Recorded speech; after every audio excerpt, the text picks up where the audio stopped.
आज मैं देखने वाला हूँ कि एक 100 रुपए वाला डेट सक्सेसफुल होता है या नहीं। वैसे मैंने ये सोच तो लिया था, लेकिन सबसे बड़ी दिक्कत तो ये थी कि ना ही मेरे पास पैसा है और ना ही कोई लड़की जो मेरे साथ डेट पे चल सके। लेकिन फिर मैंने सोचा, तो अभी मैंने डिसाइड किया कि मैं अपनी एक दोस्त से पूछने वाला हूँ कि वो मेरे साथ डेट पे जाएगी या नहीं।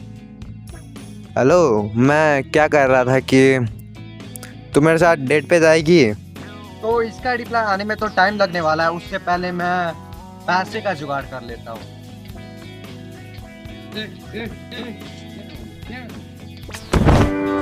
This is the end. तो फाइनली दोस्तों पैसे का जुगाड़ हो चुका है बहुत आसानी से। तो फाइनली दोस्तों रिप्लाई आ चुका है, देखते हैं क्या बोल रही है। बे, तुम जैसा कचरा तुमने सोच भी कैसे लिया कि मैं तुमसे प्यार करती हूँ? तुमने अपनी शक्ल कभी आईने में देखी है? जाओ और जाके घर पे अपनी शक्ल आईने में देखो। अगर घर में आईना नहीं होगा तो मुझसे बोलो, मैं तुमको एक आईना खरीद कर दे दूंगी। अगर कोई मरना भी चाहेगा ना, उसको जहर खाने की जरूरत नहीं है। एक बार तुम्हारा शक्ल देख ले तो वही खुद वो मर जाएगा। मैं ये सब सुनने के बाद हार मान चुका था। मुझे लगने लगा था शायद मैं इस दुनिया में रहने के काबिल ही नहीं। लेकिन थोड़े ही देर में मुझे एक आइडिया आया। मेरे पास कोई लड़की नहीं, लेकिन मैं लड़कों के साथ तो जा ही सकता हूँ।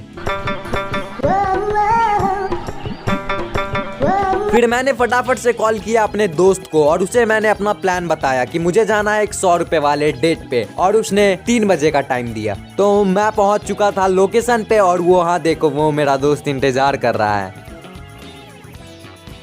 कैसे हो भाई? बढ़िया भाई, बढ़िया।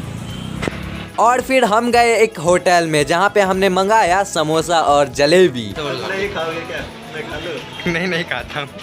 और इतने में ही मेरे 40 रुपए खर्च हो चुके थे। अब मुझे सिर्फ 60 रुपए में पूरे डेट को संभालना है।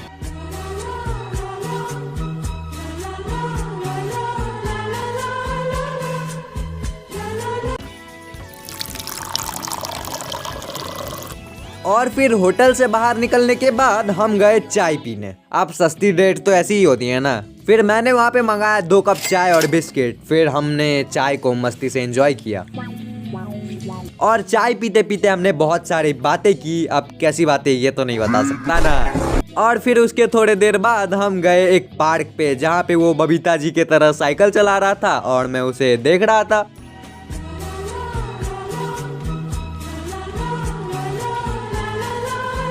और मैंने फिर मंगाया एक कुरकुरे जो कि मुझे पड़ा 10 रुपए का, और उसे हमने बहुत मस्ती से एंजॉय किया। और फिर हमने बहुत सारी खूब सारी बातें की, जैसे कि आज चांद कितना खूबसूरत लग रहा है ना। चांद का है? मैं तो तुम्हारी बात कर रहा था। और फिर हम वहाँ से निकले और मैंने लिया कुछ आलू चॉप और पकोड़े। ये दिन तो मेरा खाते खाते ही निकल गया। और अभी तक मेरे खर्च हो चुके थे टोटल 85 रुपए और मेरे पास बचे थे सिर्फ 15 रुपया। लेकिन खुशी की बात तो ये थी कि हम डेट के एंड तरफ आ चुके थे। लेकिन जाने से पहले मैंने अपने डेट को एक गिफ्ट दिया, जो कि था एक लॉटे चोको पाई। अब इतना ही अफोर्ड कर सकता था 15 रुपए में ना। इसका मतलब कि मैंने ये चैलेंज 100 रुपए में कंप्लीट तो कर दिया। लेकिन कमेंट में तुम मेरे को बस इतना बता दो कि मैं इस प्यार को क्या नाम दूं।